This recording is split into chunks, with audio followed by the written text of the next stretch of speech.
రాజ్యాలు పోయినా రాచరిక పోకడలు పోలేదని కొంతమంది ఇంకా తమను తాము రాజులుగా భావించుకుంటున్నారని తెలంగాణ ముఖ్యమంత్రి రేవంత్ రెడ్డి విమర్శించారు. నియంత పోకడలతో ప్రజాస్వామ్యాన్ని అపహాస్యం చేస్తున్నారని ఆవేదన వ్యక్తం చేశారు. అధికారంలో ఉన్నప్పుడు అదే పోకడ, ప్రతిపక్షంలో ఉన్నా అదే తీరు అని విమర్శించారు. ప్రజాస్వామ్యంలో ప్రజలే నాయకులు, రాజులని గుర్తుంచుకోవాలని సూచించారు. రేవంత్ రెడ్డి శాసనసభలో మాట్లాడుతూ గవర్నర్ ప్రసంగం ద్వారా రాష్ట్ర భవిష్యత్తు ప్రణాళికలను వివరించామని అన్నారు.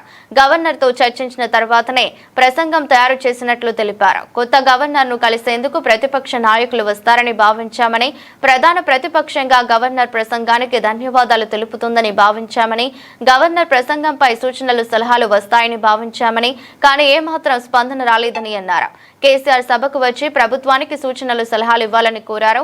ప్రపంచ దిగ్గజ ఐటీ కంపెనీలు హైదరాబాద్ లో ఏర్పాటయ్యేందుకు మాజీ ప్రధానమంత్రి పివి విధానాలే కారణమని అన్నారు. పివి నేదురుమల్లి జనార్దన్ రెడ్డి హైటెక్ సిటీకి పునాది రాయి వేశారని తెలిపారు. ఆ తర్వాత చంద్రబాబు, వాజ్పేయి హైటెక్ సిటీని పూర్తి చేశారని రేవంత్ రెడ్డి అన్నారు. ఏ కారణంగా లక్షలాది ఉద్యోగాలపై నిరుద్యోగ సమస్య తలెత్తే ప్రమాదం ఉన్నదని, ఈ పరిస్థితుల్లో భవిష్యత్తు ప్రణాళికలు రూపొందించుకోవాల్సిన అవసరం ఉందని తెలిపారు.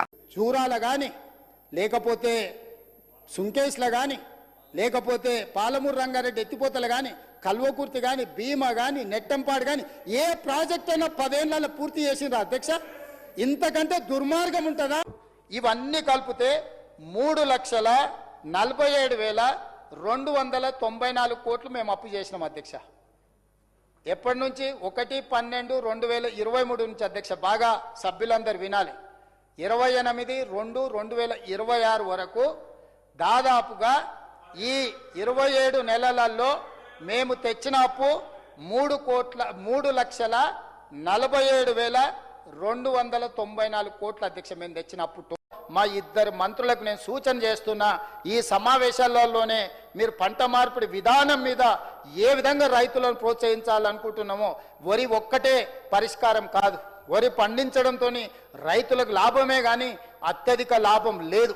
కాబట్టి వరి నుంచి పంట దృష్టి మరల్చి కమర్షియల్ క్రాప్స్, పండ్ల తోటలు, కూరగాయల పంటలు అన్ని పండించడం ద్వారా ప్రపంచానికి ఎగుమతి చేసే విధంగా తెలంగాణ ప్రాంతాన్ని ఒక వ్యవసాయ అద్భుతమైన కేంద్రంగా తీర్చిదిద్దడానికి మా ఇద్దరు. This is Anchor Ravi. Hi అండి, నేను మీ Jabardasth auto punch Ram Prasad. Hi, it's me Madhavilatha. Hello అండి, నేను మీ సుడిగాలి సుధీర్. హాయ్ హలో, నేను Jabardasth Sri. Please subscribe to Public Talk TV. Please subscribe to Public Talk TV. Please subscribe to Public Talk TV. Please subscribe to Public Talk TV.